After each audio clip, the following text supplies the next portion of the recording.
एक समय की बात है, गुरु प्रेमानंद जी महाराज अपने शिष्यों को सांसारिक जीवन के विषय के ज्ञान दे रहे थे। उन्होंने अपने शिष्यों से कहा, बालकों, अगर आपके मन में सांसारिक जीवन को लेकर कोई प्रश्न उठ रहे हैं तो निसंकोच आप पूछ सकते हैं। गुरु जी की आज्ञा मिलने के बाद एक शिष्य ने पूछा, गुरु जी महाराज, एक महिला को चाहिए कभी भी अपने पति से पहले खाना ना खाए। इसके बहुत बुरे परिणाम होने की बात कही गई है। क्या ये सत्य है या असत्य? गुरुजी बोले, आप सबकी सभी शंकाओं का समाधान करना मेरा कर्तव्य है। शिष्य बोले, क्या पत्नी को अपने पति के साथ भोजन करना चाहिए या अपने पति से पहले भोजन करना चाहिए? क्या ऐसा करना उचित है? इस बारे में शास्त्र क्या कहते हैं? गुरु महाराज, क्या वह पाप है जो एक महिला को नरक में भेज सकता है? कृपया मेरी इस शंका का समाधान करें। गुरुजी बोले, आज आपने संपूर्ण मानव जाति के कल्याण के लिए अत्यंत महत्वपूर्ण प्रश्न पूछा है। तुमने जो प्रश्न पूछा है उसका समाधान रानी सचदेवा की कहानी सुनने से मिल जाता है। सभी शिष्य बोले, ये रानी सचदेवा कौन थी? इनका आचरण और विचार क्या थे? हमारे मन में उनके बारे में जानने की जिज्ञासा जाग रही है। गुरुजी बोले, आज मैं तुम्हें रानी सचदेवा की कथा सुनाऊंगा। आपकी सभी शंकाओं का समाधान इस प्राचीन कथा में ही है, इसीलिए इस कहानी को ध्यान से सुने। जो कोई इस कथा को ध्यान पूर्वक सुनता और इसका प्रचार करता है वह भाग्यशाली हो जाता है, वह कभी नरक नहीं जाएगा। तो सुनो यह कथा। प्राचीन काल में अयोध्यापुरी में महाराज इवाक शासन करते थे। वह धर्म का पालन करते थे। वह एक गुणी, चरित्रवान और अत्यंत कुशल सम्राट थे। उनका विवाह काशी के राजा की पुत्री सचदेवा से हुआ था। सचदेवा सत्य, सदाचारी और महान प्रतिव्रता नारी थी। महाराजा इवाक एक धर्मात्मा थे। उन्होंने अनेक यज्ञ और अनेक पुण्य कर्म किए थे। उन्होंने मंदिर बनवाए, तालाब खुदवाए, अनेक बगीचे बनवाए तथा साधु संतों की रक्षा के लिए सदैव तत्पर रहते थे। महाराज इवाक के नगर के निकट एक घना जंगल था। उस जंगल में एक सुअर अपनी पत्नी और बच्चों के साथ रहता था। वह सुअर बहुत ही विशाल शरीर वाला था और उसका आकार भी भयानक था, जिसके कारण सभी लोग उस सुअर से डरते थे। उस सुअर के डर से लोग उस रास्ते से जाने से डरने लगे।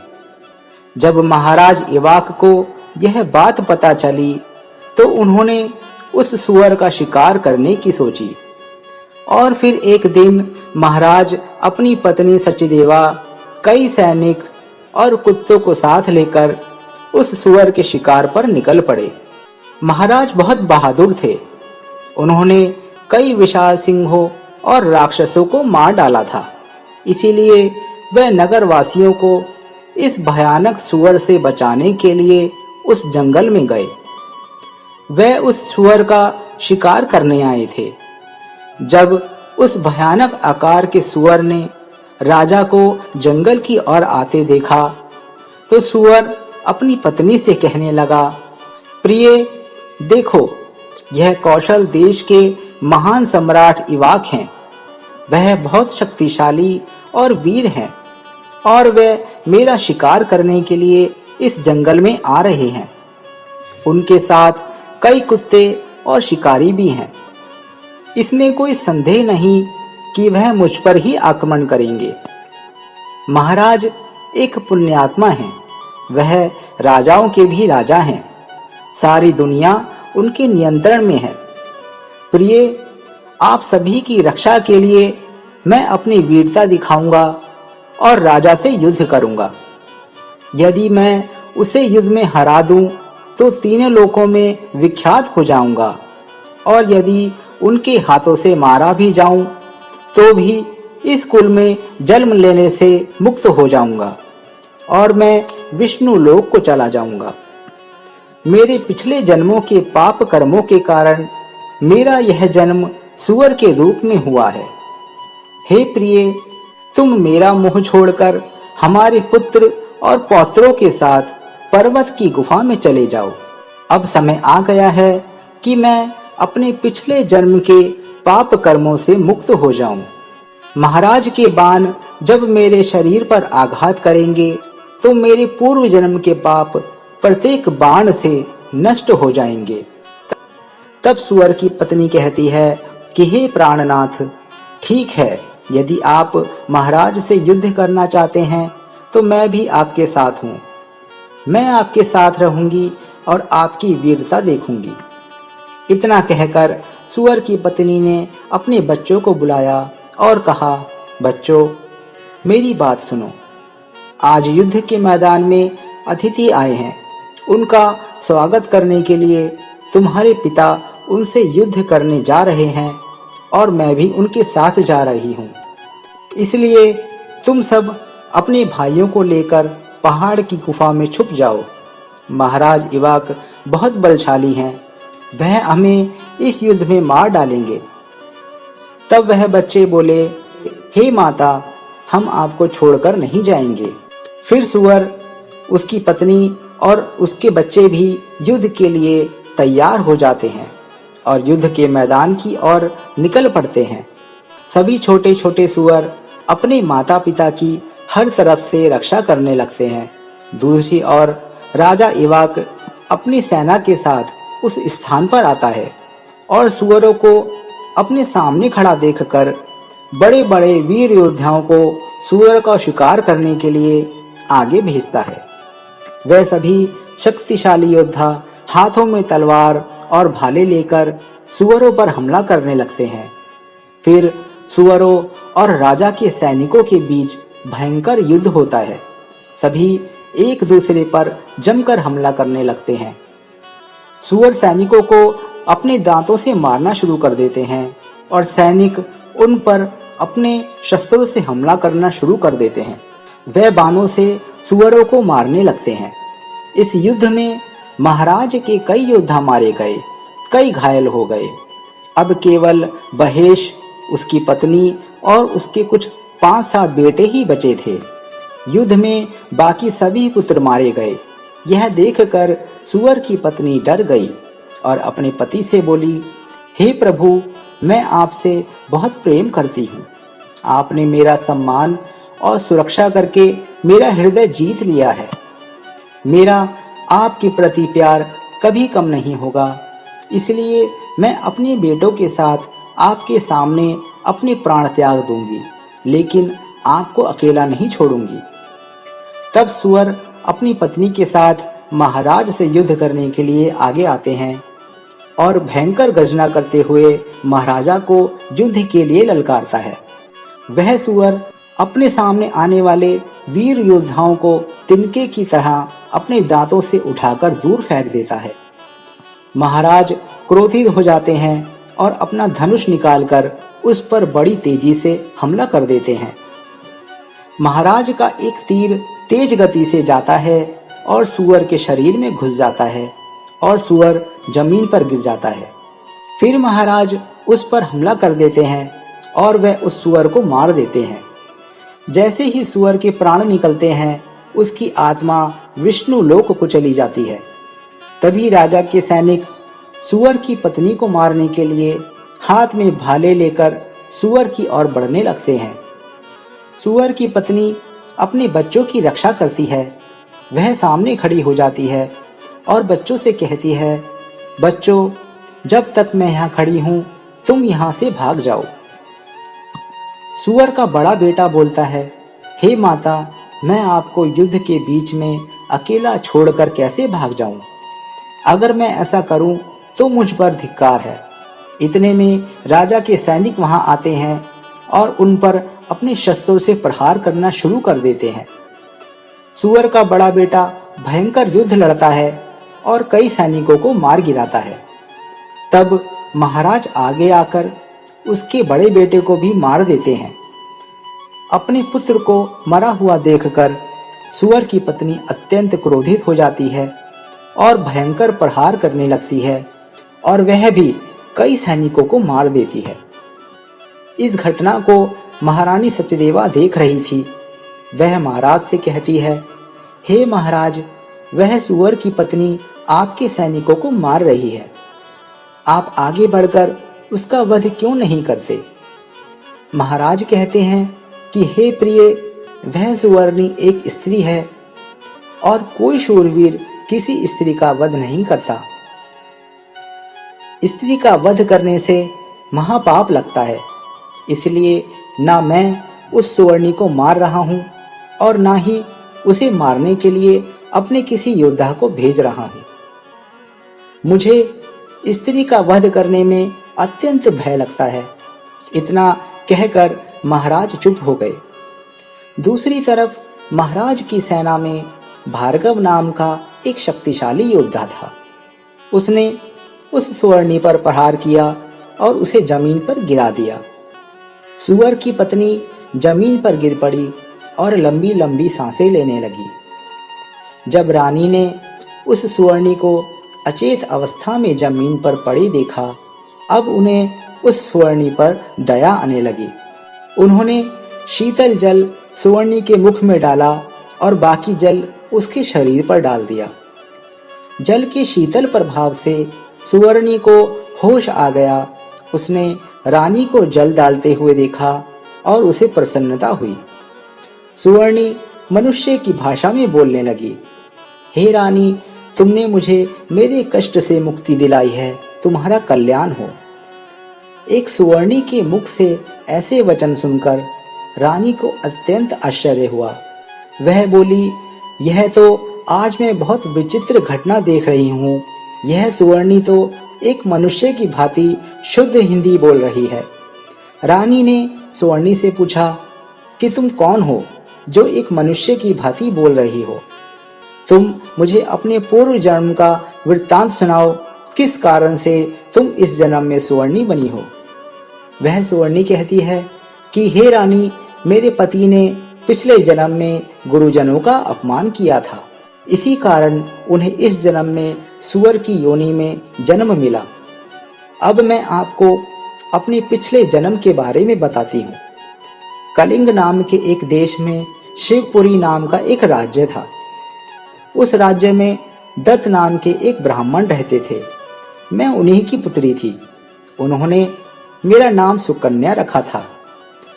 उस काल में उस राज्य में मेरी जैसी कोई सुंदर नहीं थी।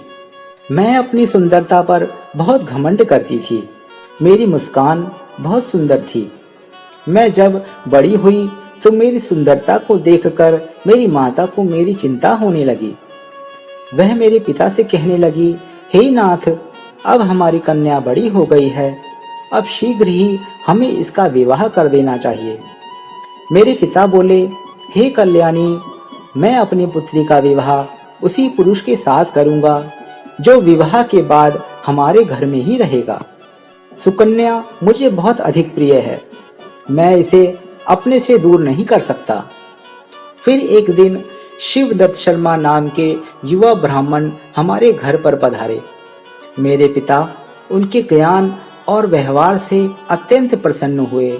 उन्होंने शिवदत्त से मेरे साथ विवाह करने के लिए पूछ लिया। मेरा विवाह शिवदत्त के साथ हो गया और वह हमारे साथ ही हमारे घर पर रहने लगे। परंतु मैं अपनी माता पिता के लाड प्यार की वजह से बिगड़ गई थी।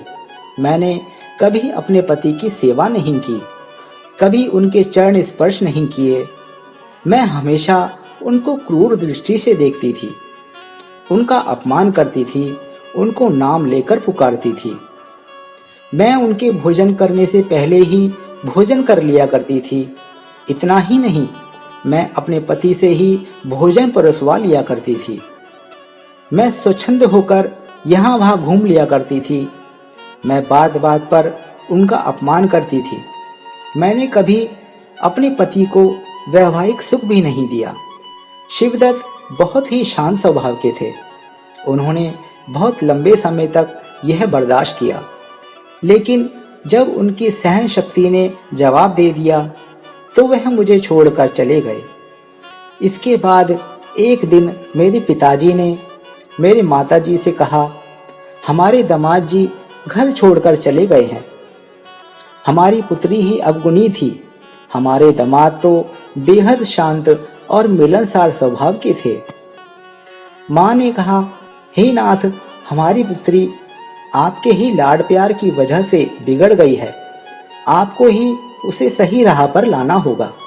पिता के घर में रहने वाली पुत्री दुराचारी बन जाती है, उसे अपने पति के घर में ही रहना चाहिए। इसलिए आपको भी सुकन्या को उसके पति के घर भेज देना चाहिए। यह सुनकर मेरे पिता अत्यंत क्रोधित हुए और मुझे आकर बोले, हे पापिनी, तुम्हारे दुर्व्यवहार और दुष्कर्मों की वजह से हमारे दामाद घर छोड़कर चले गए, इसलिए या तो तू अपने पति के घर चली जा या फिर तुझे जहां जाना हो वहां चली जा। फिर मैं अपने पिता का घर छोड़कर चली गई। बाहर लोग मुझे कुलक्षणी और पापिनी कहकर संबोधन करने लगे। मैं अपने पति को ढूंढती हुई वन में चली गई। एक दिन मैंने एक कुटिया देखी और मैं उसके बाहर खड़ी हो गई और भिक्षा मांगने लगी। उस कुटिया के अंदर एक महिला थी। वह अपने पति से कहने लगी, हे पतिदेव, हमारे घर द्वार पर कोई दुबली पतली महिला भिक्षा मांग रही है। उस स्त्री का पति शिवदत्त ही था। मुझे देखकर वह अपनी पत्नी से बोला, प्रिय, यह औरत मेरी पहली पत्नी ही है। यह मुझे अत्यंत प्रिय थी, इसलिए तुम इसे घर में आने दो और इसका सत्कार करो। यह सुनकर मंगला ने मुझे अंदर आने दिया और मेरा आदर सत्कार किया और मुझे पहनने के लिए वस्त्र भी दिए। एक दिन मैं बैठी हुई मंगला के अच्छे स्वभाव और अपने बुरे स्वभाव की तुलना कर रही थी। तभी मुझे हृदय आघात हुआ और तत्काल ही मेरी मृत्यु हो गई। फिर वहां यमदूत आए और मेरी आत्मा को लेकर यमलोक चल दिए। यमलोक में यमराज ने मेरे कर्मों का लेखा जोखा देखा। यमराज ने यमदूतों से कहा, यह स्त्री बहुत ही पापिनी है। यह अपने पति के भोजन करने से पहले ही भोजन कर लिया करती थी, अपने पति को नाम से बुलाती थी और उससे घर के सारे काम करवाती थी। इसीलिए इस पापनी को ले जाकर नरक में डाल दो। और यमदूतों ने वैसा ही किया। अनेकों वर्षों तक मैंने नरक के दंडों को भोगा। उसके बाद यमराज ने मुझे सुवर्णी का जन्म दिया। हे देवी, इस प्रकार मैंने आपको अपने पिछले जन्म का पूरा वृत्तांत सुना दिया है। अब आप मुझे इस जन्म के कष्ट से मुक्ति दिला दो।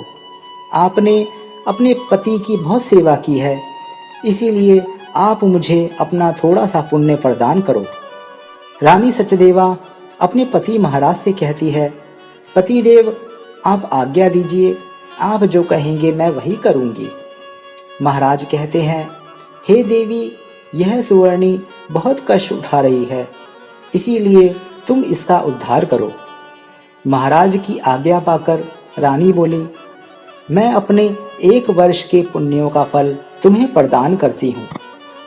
रानी के इतना कहते ही सुवर्णी के प्राण निकल गए और वहां एक दिव्य स्त्री प्रकट हुई। वह स्त्री रानी और राजा को प्रणाम करके विष्णु लोक को जाने लगी। गुरुजी बोले, मैंने आपको यह कथा सुनाई है, इससे आपको अपने सभी प्रश्नों के उत्तर मिल गए होंगे। शिष्य बोले, गुरु श्रेष्ठ, आपने आज हमको बहुत ही पावन कथा सुनाई है और हमारी सभी शंकाओं का निवारण भी किया है। सभी शिष्यों ने आंखें मूंद कर गुरुजी को हृदय से प्रणाम किया और आगे की शिक्षा ग्रहण करने लगे। आशा है कि आपको आज की कथा पसंद आई होगी। इसके लिए वीडियो को लाइक और चैनल को सब्सक्राइब करें और कमेंट भी अवश्य करें। धन्यवाद।